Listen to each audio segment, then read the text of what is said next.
3월 5일 금요일 새벽 예배 시작하도록 하겠습니다. 오늘 하나님께서 저에게 주신 말씀은 마태복음 20장 17절에서 34절 말씀입니다. 함께 봉독하도록 하겠습니다. 예수께서 예루살렘으로 올라가려 하실 때 12제자를 따로 데리시고 길에서 이르시되 보라 우리가 예루살렘으로 올라가노니 인자가 대제사장들과 서기관들에게 넘겨짐에 그들이 죽이기로 결의하고 이방인들에게 넘겨주어 그를 조롱하며 채찍질하며 십자가에 못 박게 할 것이나 제3일에 살아나리라. 그때 세베대의 아들의 어머니가 그 아들들을 데리고 예수께 와서 절하며 무엇을 구하니 예수께서 이르시되 무엇을 원하느냐 이르되 나의 이 두 아들을 주의 나라에서 하나는 주의 우편에 하나는 주의 좌편에 앉게 명하소서.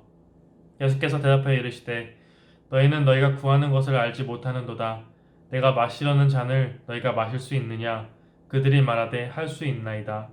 이르시되 너희가 과연 내 잔을 마시려니와 내 좌우편에 앉는 것은 내가 주는 것이 아니라 내 아버지께서 누구를 위하여 예비하였든지 그들이 얻을 것이니라. 열 제자가 듣고 그 두 형제에 대하여 분이 여기거늘 예수께서 제자들을 불러다가 이르시되 이방인의 집권자들이 그들을 임의로 주관하고 그 고관들이 그들에게 권세를 부리는 줄을 너희가 알거니와 너희 중에는 그러지 않아야 하나니 너희 중에 누구든지 크고자 하는 자는 너희를 섬기는 자가 되고 너희 중에 누구든지 으뜸이 되고자 하는 자는 너희의 종이 되어야 하리라. 인자가 온 것은 섬김을 받으려 함이 아니라 도리어 섬기려 하고 자기 목숨을 많은 사람의 대속물로 주려 함이니라. 그들이 여리고에서 떠나갈 때 큰 무리가 예수를 따르더라. 맹인 두 사람이 길가에 앉았다가 예수께서 지나가신다 함을 듣고 소리질러 이르되 주여 우리를 불쌍히 여기소서. 다윗의 자손이여 하니 무리가 꾸짖어 잠잠하라 하되 더욱 소리질러 이르되 주여 우리를 불쌍히 여기소서. 다윗의 자손이여 하는지라. 예수께서 머물러 서서 그들을 불러 이르시되 너희에게 무엇을 하여 주기를 원하느냐 이르되 주여 우리의 눈뜨기를 원하나이다. 예수께서 불쌍히 여기사 그들의 눈을 만지시니 곧 보게 되어 그들이 예수를 따르니라. 아멘. 오늘 성경 말씀은 예수님께서 십자가 희생을 위해 예루살렘으로 가시는 길에서 일어나는 이야기에 대해 말씀하고 있습니다. 또한 가시던 중 바로 제3차 순환 예고를 하십니다. 1차는 가이사랴 빌립보에서 베드로의 신앙 고백 이후에 하셨고 2차는 변화산 사건 이후 갈릴리에서 하셨으며 오늘은 바로 제3차 예고를 하십니다. 이후 예수님께서는 마지막으로 네 번째 순환 예고를 베다니에서 하시는데 그중 오늘 하시는 이 세 번째 순환 예고가 가장 구체적으로 내용을 담고 있습니다. 예수님께서는 십자가의 고난에 대해서 말씀하시며 또한 3일째 되는 날 부활하실 것을 제자들에게 미리 알려주신 것입니다. 예수님은 제자들이 미리 마음을 준비하시길 바랐던 걸지도 모르겠습니다. 예수님께서는 이 이야기를 총 4번이나 하시는 것을 보면 그것이 얼마나 중요한 것인지에 대해서 알 수 있지만 사실상 제자들은 그 이야기가 어떤 이야기인지 제대로 이해하지 못하고 있는 것을 오늘의 본문을 통해서 볼 수 있습니다. 오늘 본문에서 볼 수 있듯이 주님의 말씀 직후에 세베대의 아들들의 어머니가 청하는 내용을 보자면 제자들은 아직도 예수님이 어떤 일을 하시러 예루살렘으로 올라가시는지 전혀 알지도 이해하지도 못했던 것 같습니다. 18절에서 예수님은 보라 우리가 예루살렘으로 올라가노니 라고 하십니다. 예수님은 제자들에게 경각심을 주고자 이런 보라라는 감탄사를 사용하고 계십니다. 그것은 그들이 구약으로부터 시작된 하나님의 메시아를 통한 구속사의 정점을 곧 보게 될 것이라고 일러주시는 것이며 메시아의 죽음과 부활이라는 놀라운 사건을 그들이 곧 보게 될 것이라 말씀해 주시는 것입니다. 곧 주님이 대제사장들과 서기관들에게 넘겨짐으로 이 모든 것은 시작될 것이라고 일러주십니다. 인간의 몸으로 모든 고통을 받으실 수 있는 상태에서 이 땅에 오셔서 순환받으실 것을 알면서도 우리를 구속하시고 결국 우리를 심판하실 주님이 승리하시기 위해서는 예루살렘에서 서기관들과 바리새인들에게 끌려가 사내들인 공회에서 심판을 받으셔야 함을 미리 알려주고 계신 것입니다. 주님은 그 심판에서 결국 죽이기로 정죄당할 것을 예고하십니다. 사내들인 공회에서는 사실상 사형을 집행할 권한은 없었지만 사형에 대해 해당하는 범죄를 하였다 정죄할 수는 있었습니다. 그리고 그들의 결정은 곧 유대인들을 선동하는 용도로 사용될 것이고 결론적으로는 예수님께서 사형에 처해지실 것을 주님은 미리 알고 계셨습니다.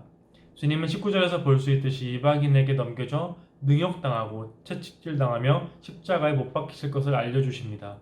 주님은 마치 종이나 어린아이를 업신여기고 비웃는 것처럼 능욕당할 것이며 이는 실제로 흉포를 입히우고 가시면류관을 씌우고 손에 갈대를 들려 군병들에게 희롱받을 것을 미리 알고 계셨습니다. 또한 당시 뼈 조각이나 쇠 조각을 붙여 채찍을 내리칠 때마다 살점이 떨어져 나가는 고통을 당하실 것을 미리 알고 계셨습니다. 그리고 결국 당시 흉악범들에게만 벌어졌던 가장 잔혹하고 고통스럽다더는 그 십자가 형벌을 받고 거기서 죽으실 것 또한 알고 계셨습니다.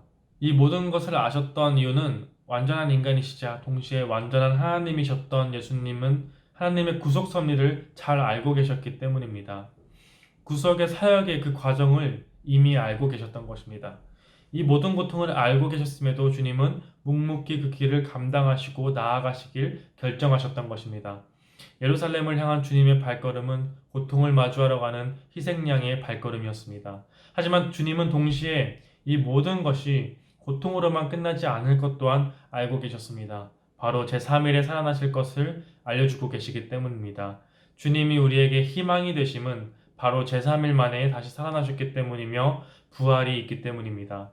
그것은 바로 하나님의 구원 사역의 핵심이며 우리에게 구원의 문이 열리는 순간을 의미합니다. 예수님의 예루살렘을 향한 발걸음은 단순 고통을 향한 어린 양의 발걸음, 희생양의 발걸음만이 아닌 부활을 통해 모든 악의 권세와 죄를 물리치실 승리의 길로 나아가는 것이었습니다. 예수님께서 이 말씀을 마치시자 요한과 야고보의 어머니가 나와 무엇인가를 구했다고 나옵니다. 야고보와 요한은 어머니를 앞세워 높은 보좌에 앉기를 청탁한 것이었습니다. 야고보와 요한의 어머니는 살로메라는 여인이자 예수의 어머니인 마리아의 친자매이고 예수님의 이모였습니다. 하지만 야고보와 요한은 어머니의 이런 위치를 이용해 그들의 욕심을 채우려 했던 것이었습니다. 어떻게 보면 또 가족이기에 이렇게 자연스럽게 부탁할 수 있지 않았나 생각이 됩니다. 하지만 주님의 순한 예고를 들었음에도 바로 이런 요구를 하고 이런 반응이 나왔다는 것은 제자들이 주님의 예언과 말씀을 전혀 이해하지 못하고 있음을 나타내고 있는 것입니다. 아직도 메시아의 존재에 대해서 오해하고 있으며 세속적으로 출세하기를 바라고 있는 것입니다. 메시아가 이룰 하나님의 나라를 그들은 다윗 왕국의 가시적 회복으로 생각하고 이것이 주님의 이번 예루살렘 방문을 통해서 이루어질 것으로 착각하고 있었습니다. 참으로 제자들은 눈이 있어도 보지 못하고 귀가 있어도 듣지 못하는 것처럼 행동하고 있습니다. 이런 말을 들은 예수님께서 그들에게 말씀하십니다. 너희가 구하는 것을 너희가 알지 못하는도다. 나의 잔을 너희가 마실 수 있느냐? 이 말씀은 살로메에게 하신 말씀이 아닙니다. 야고보와 요한의 어머니에게 하신 말씀이 아니라 그 배후에 있었던 야고보와 요한에게 직접 말씀을 주시고 계시는 것입니다. 주님은 그들이 요구하는 것이 그들이 생각하는 것이 아님을 알려주시면서 그들의 영적 무지함을 지적하고 계신 것입니다. 그들은 믿음에 눈이 없던 것입니다. 주님이 세세히 알려주시는 말씀에 대해서도 자신이 보고자 하는 것만 보고 듣고자 하는 것만 듣는 것입니다. 정작 주님이 하신 말씀을 믿지 못한 것입니다. 자신들의 욕망의 눈이 멀어서 예수님의 말씀을 오해하고 있는 것입니다. 제자들은 예수님이 마실 잔에 대해서 잘못 이해하고 있었습니다. 그들은 그 잔을 알지 못했습니다. 주님께서 마실 잔은 하나님께서 정하신 잔이었습니다. 예수님은 이것이 앞으로 받을 고난과 역경의 의미로 사용하였지만 야고보와 요한은 이것을 권력과 축복과 부유의 잔으로 이해하고 답한 것이었습니다. 하지만 주님은 야고보와 요한이 마시겠다 하신 말에 대하여 그들이 과연 내 잔을 마실 것이라 말씀하십니다. 예수님이 마셨던 그 고난의 잔을 야고보와 요한도 반드시 마시게 될 것이라고 말씀하고 계신 것입니다. 주님의 말씀대로 야고보는 제자들 중에서 가장 먼저 순교를 당하게 되는 것을 우리는 사도행전의 말씀을 통해서 볼 수 있습니다. 주님은 제자들이 이 모든 역경과 고난을 이 세상에 살아가는 과정 가운데 있어서 겪게 될 것이라는 것을 미리 알고 알려주신 것입니다. 하지만 또 주님은 그 좌우편에 앉는 것은 오직 하나님께서 하실 일이라 말하시면서 요구에 대한 권한이 자신에게 없다는 의사를 내비치십니다. 주변에 있던 다른 10 제자들은 그들의 반응은 이 야고보와 요한에 대한 분노였습니다. 성경에서는 이들이 이 두 형제를 보면서 분해했다고 말합니다. 그들이 친분을 이용해 어머니까지 내세워서 청탁한 것에 대한 질투와 분노를 느꼈던 것입니다. 이를 통해 알 수 있는 것은 야고보와 요한만이 예수님의 말씀을 이해하지 못한 게 아니라 다른 열제자들도 주님 말씀의 본질을 꿰뚫어보지 못하고 있음을 일러주고 있는 것입니다. 그리고서 예수님께서는 뭐라고 말씀하십니까? 이방인의 집권자들이 그들을 임의로 주관하고 그 고관들이 그들에게 권세를 부리는 줄 너희가 알거니와 너희 중에는 그렇지 않아야 하나니 너희 중에 누구든지 크고자 하는 자는 너희를 섬기는 자가 되고 으뜸이 되고자 하는 자는 너희의 종이 되어야 하리라. 인자가 온 것은 섬김을 받으려 함이 아니라 도리어 섬기려 하고 자기 목숨을 많은 사람의 대속물로 주려 함이니라 라고 말씀하십니다. 이방인의 집권자들은 바로 하나님의 나라와 하나님의 시민과 대조되는 의미로 사용됩니다. 이 세상의 통치자들은 사랑과 겸손과 섬김이 기본이 되는 하나님 나라의 통치 원리를 모르므로 억압과 무력을 통하여 사람들을 위해서 군림하는 것을 목표로 삼습니다. 그들은 사람들을 힘으로 통치합니다. 하지만 주님은 제자들은 그렇게 해서는 안 된다고 하시면서 크고자 하는 자는 섬기는 자가 되고 으뜸이 되고자 하는 자는 종이 되어야 하는 하나님 나라의 섭리와 방법에 대해서 알려주고 계십니다. 그렇습니다. 주님이 이 땅에 오신 것은 하나님의 아들로 섬김을 받으러 온 것이 아닙니다. 오히려 사람의 아들의 모습으로 오셔서 자기 목숨을 수많은 사람들을 위한 희생 제물로 내어주시기 위해 가장 겸손한 모습으로 오셨습니다. 주님이야말로 하나님의 나라의 방법을 사용하시는 분이셨습니다.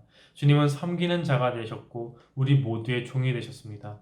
만왕의 왕이신 주님이 이 세상의 통치자처럼 힘과 권력과 억압으로 온 것이 아니라 자신을 내어주는, 심지어 자신의 생명까지도 내어주시기 위해서 오신 것입니다. 주님은 죄의 속박하에 있는 죄의 노예가 된 우리에게 자유를 부여해 주기 위해 이 세상에 오신 것입니다. 죄로 인해 죽을 수밖에 없는 인간들이 죄의 속박에서 벗어나 참 자유를 누리게 하기 위해서 오신 것입니다. 그러기 위해서 십자가는 주님이 꼭 가셔야 했던 길이었습니다. 십자가는 주님이 꼭 마셔야 했던 잔이었습니다. 하지만 제자들은 예수님이 이 땅에 오심을 오해하고 있습니다. 오늘 본문인 마태복음 20장 맨 끝에 주님께서는 위의 말씀이 끝나자마자 두 맹인을 만나십니다. 두 맹인이 자신을 알아보고 부르짖음을 보시고 그들을 불쌍히 여겨서 두 눈을 만지셔서 두 눈을 뜨게 하십니다. 이 말씀이 바로 이어서 나오면 그 의도가 있는 것입니다. 그것은 제자들과 주님을 제대로 이해하고 알지 못한 자들이 보아도 보지 못하고 들어도 듣지 못한다는 말씀을 떠올리게 합니다. 영적으로 제대로 볼 수 없는 것입니다. 하지만 그들도 주님을 알게 될 때에는 주님의 불쌍히 여기심으로 말미암아 주님의 은혜로 말미암아 눈을 뜨게 되고 진정한 하나님 나라와 그리스도를 보게 될 것입니다. 우리가 주님을 믿는다 하면서도 주님이 일일이 우리가 보고 알기 원하는 것을 알려주실 때에 그것을 이해하지 못하고 원하는 것만을 바라볼 때가 많이 있습니다. 그것은 야고보와 요한이 그랬던 것처럼 우리의 욕심과 욕망에 의해 가려질 때가 많이 있습니다. 우리가 이루고자 하는 것을 위해 주님을 나도 모르는 사이에 수단으로 생각하게 되고 또 우리가 원하는 방법으로 주님의 음성을 해석해 나가려는 모습을 발견하기 쉽습니다. 하지만 오늘 말씀에도 나와 있듯이 하나님의 나라는 우리의 욕망과 거리가 먼 것이요 우리가 이 세상에 부여와 권력을 세우는 일과 거리가 먼 것임을 알게 됩니다. 사랑하는 만남교회 성도 여러분, 우리는 주님의 잔을 마실 수 있습니까? 우리는 그 잔이 고난과 역경의 잔임을 이미 성경 말씀을 통해서 확인했습니다. 하지만 동시에 그 잔은 생명의 잔이자 승리의 잔입니다. 우리가 만약 주님의 잔을 마시겠다 결단했던 것이 우리의 안위와 성공을 위한 것이었다면 다시 한번 그 의미를 생각해 봐야 할 것입니다. 또 동시에 주님의 제자로서 우리가 하나님의 나라를 오해하지 않고 그 나라를 실현해 나가야 할 것입니다. 이번 사순절 동안 우리를 위해 주님이 마셔야 했던 주님의 잔을 기억하고 주님이 우리를 위해 가장 겸손한 모습으로 오셔서 우리를 섬기셨던 것처럼 우리도 서로를 섬기고 이웃을 섬길 수 있는 승리의 잔을 마시는 그리스도인들이 되기를 바랍니다. 기도하겠습니다. 가장 겸손한 모습으로 이 땅에 하나밖에 없는 아들을 보내신 하나님 아버지 감사드립니다. 오늘 주님께서 우리에게 하신 말씀처럼 우리가 이 땅을 살아가는 와중에 하나님의 나라를 오해하지 않고 주님의 말씀을 우리가 보고자 하는 대로 보고 듣고자 하는 대로 듣는 것이 아니라 우리의 영적 눈을 뜨고 진정한 하나님의 말씀의 본질을 꿰뚫어 보는 눈을 가지게 하사 우리가 주님의 말씀을 잘 이해하고 주님께서 걸으셨던 그 길을 함께 걸어나갈 수 있는 저희가 될 수 있도록 도와주시옵소서. 예수님의 이름으로 기도드립니다. 아멘.